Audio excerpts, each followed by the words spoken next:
Ba weep, grana weep, and niddy bong, and welcome back to my channel. And today we are finally gonna check in and check a look at the 80s commanders from Ramen Toy. Ramen Toy, not Ramen Toys, say it right, it's Ramen Toy.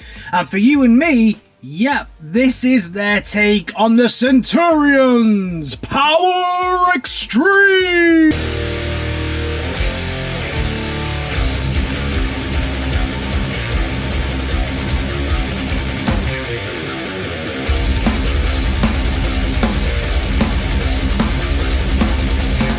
So yeah, I've been talking about this over on my news. I do like action figure Transformers news every Tuesday and Saturday on this channel, so if you like the sound of that, think about giving me a like, a share and a subscribe. And I've been talking about these figures now pretty much since their inception, right? I saw the concept drawings and the renderings and I was super excited because when I was a kid I loved me some Centurions. So this dude right here is Armour Commander, aka Jake Rockwell.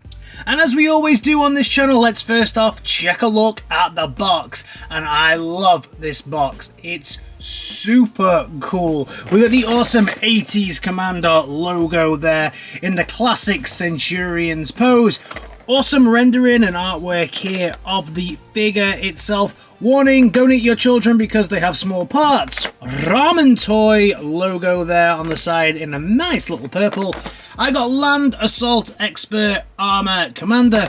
I also got the early bird offer, so I was one of the first people to get my pre-order in for this bad boy. At the top, 80s Commanders. On the side, we get some rendering here of the product, the item number, the hashtag ATC02. On the back, we get a pretty cool bio, which I wasn't expecting with these figures. So this is really cool the way that they've done this. Something a little different with Cena Industries, not John Cena, but Cena Industries. So that's combined exosystem by neural activation. Exosuit, nice. So awesome, they've got their own little character bios, and on the side we just get the wraparound from this and the toy logo on the side. I always like to, these differ from my Transformers reviews because with the Transformers reviews they always start off out the box, but I know especially when you get something like this, a lot of you are going to display these in the boxes, so I wanted to really show you what that looks like. And yeah, for display purposes, looks good. Perspex window, you can't quite see everything that it comes with from the Perspex window, but still, looks very good. Because I got the early bird and I caught the worm, I also got this awesome vinyl sticker.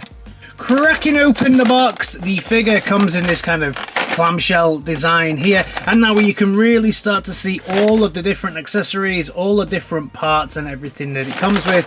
So we'll just open this up like that, and the first thing we'll do is we'll take the figure out.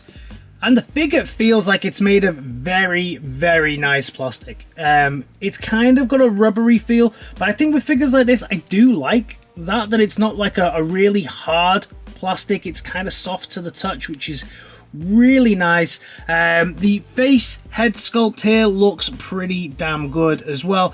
Painted very, very nicely with his hair as well, his lovely black hair, and the heads are removable for when we want to swap over. No, by the way, and I love the way Ramen Toys put this out as well, no, your figure is not dirty, it's worn. It's got some worn paint on it, so that's really cool. And I like the idea that these dudes have been in battles, and you can really see the detailing here on the paint.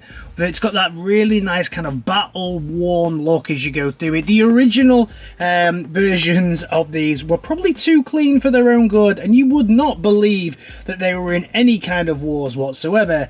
This looks like it's seen some action. So before we get to any of the huge amount of accessories that this dude comes with, let's check a look at the articulation, and you'll get a full 360 and an up down on the head here. Great. Arm will go almost all the way out and then down. He does have this kind of shoulder pad that's a little bit rubbery, but I don't want to bend it too much. I don't want it to break or anything like that. So that does kind of get in the way a little bit. So you're not going to get a full 360 unless you kind of turn the arm out like that. Then you'll get one. Like I said, I don't want to damage this shoulder pad that's on here. On the arm, you'll get a full 360 swivel here at the bicep. You'll get a nice double piece of articulation there, and you'll also get some articulation here at the hand as well, and the hands interchange. So right now we've got a closed fist, and then later on we'll check a look at everything else. You get a full 360 here at the abs, but unfortunately no ab crunch. Would have been nice maybe to get a little bit of ab crunch, but a full 360 here is pretty damn good as well. Maybe a little loose there on the old swivel. So you'll get some unexpected ab crunch, but overall the swivel is pretty nice. The leg articulation all the way to the front. His armor does stop him going too far forward, and he'll get some to the back, but again, to get it all the way out, you're going to have to really swing that leg out, and then leg out to the side as well. It's on a little ball joint on the inside. You'll get some thigh swivel, all the thigh swivel that you'll want, and then also you'll get a double knee bend here to about there, just over 90 degrees, and then you'll also get some foot articulation as well, and some little bit of foot swivel. You get a lot more foot articulation actually than I thought you would. So let's start off with that all important helmet, and this is definitely what I would say the weakest part of the whole build, I would say, just because the helmet, and I think they did mention this in a call before they were released, doesn't quite match the yellow. So the yellow here doesn't quite match the rest of the body, unfortunately. It's still got that really nice weathered look, but it's just a slight different shade of yellow. So that's a little bit of a shame.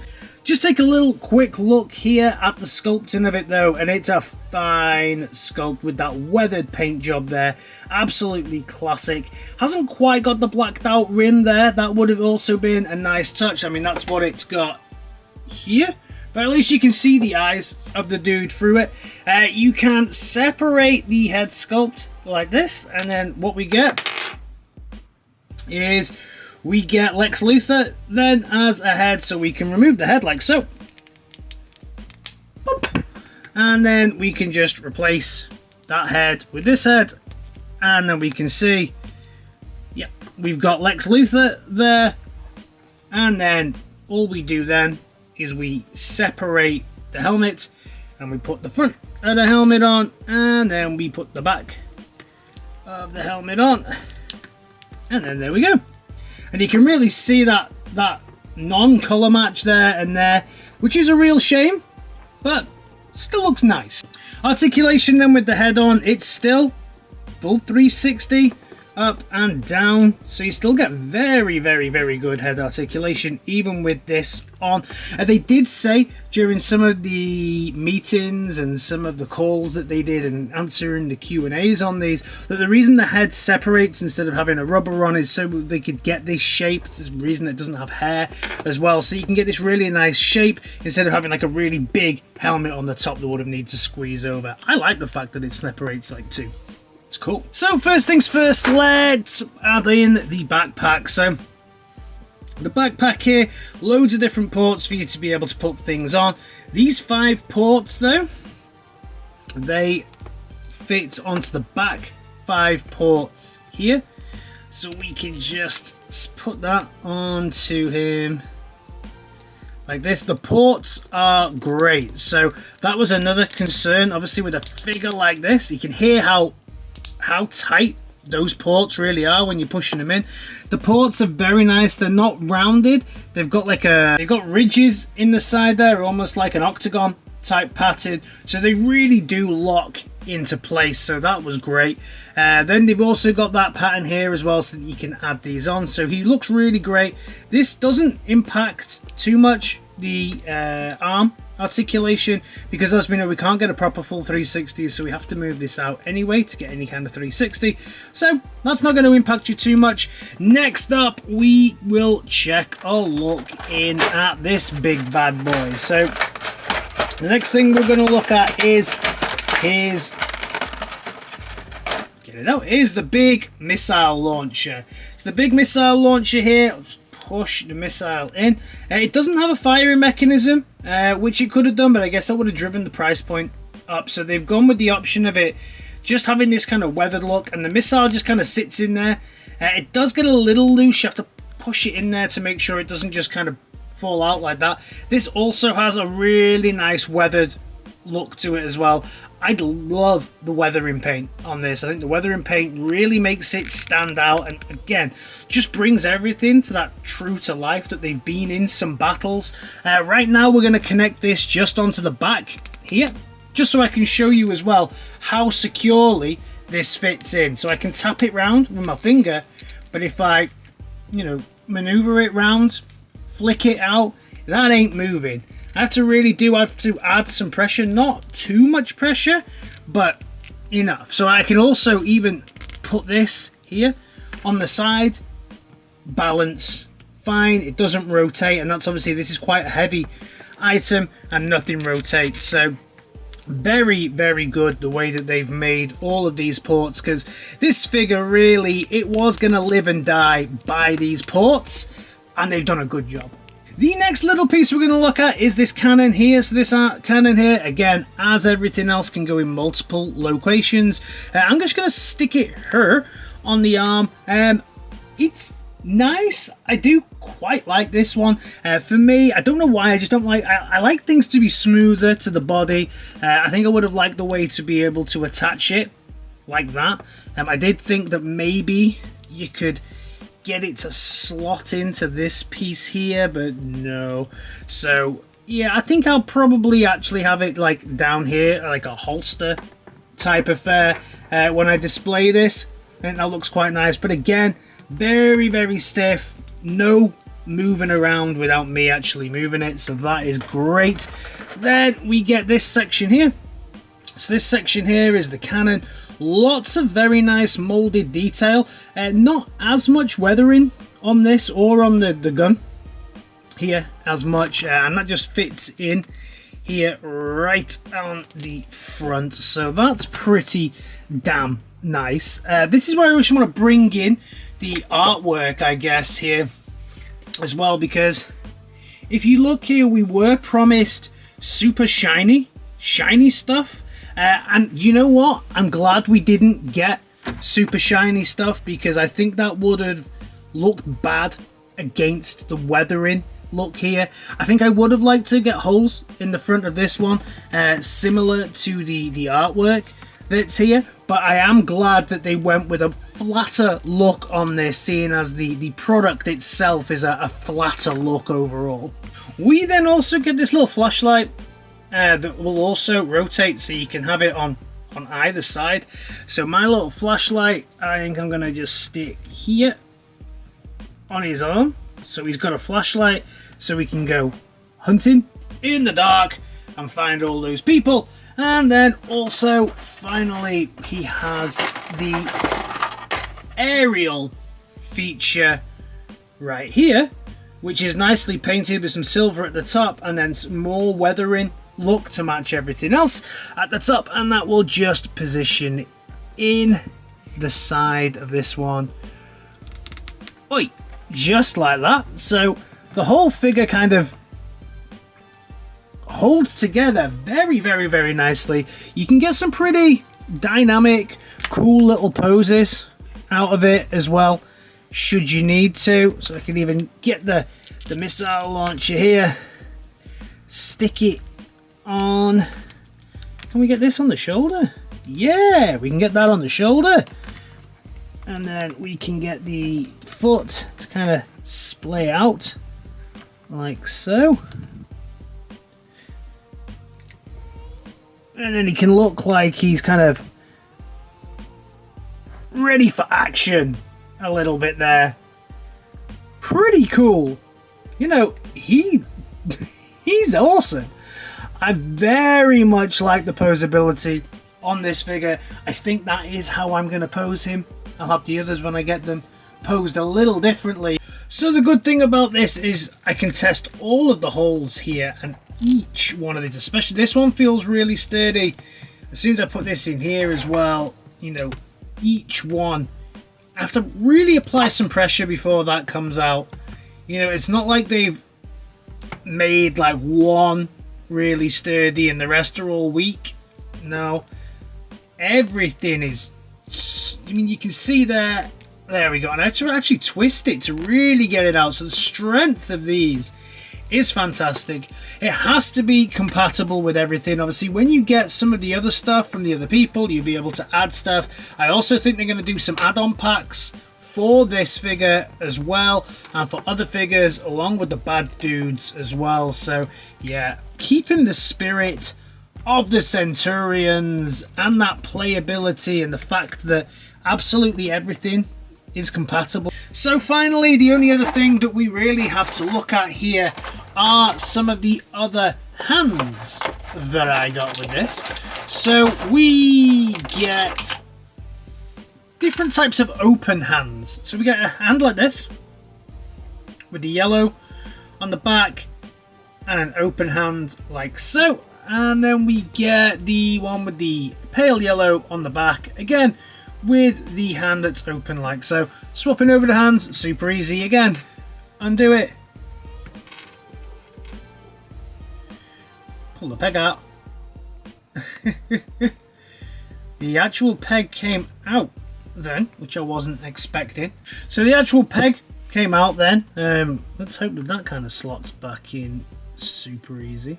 So just be aware of that when you're trying to take it out. The actual peg, there we go, the peg's pegged back in now, so we should be good. And then we peg this back on to here. Oh, you need some force for that. That's why the peg there came out, because they really do hold on very well. That looks fantastic. I think that's the hand I'm going to go with. I do like that hand there. And then the close fist, see if I can take it off. Yeah, so it was just a bit of a loose peg, but very, very stiff on that side anyway, so I'm not surprised. Peg did go back in very easily though. So let's just push this one in. Ooh. Oh. Very, very snug. If I can maybe twist it.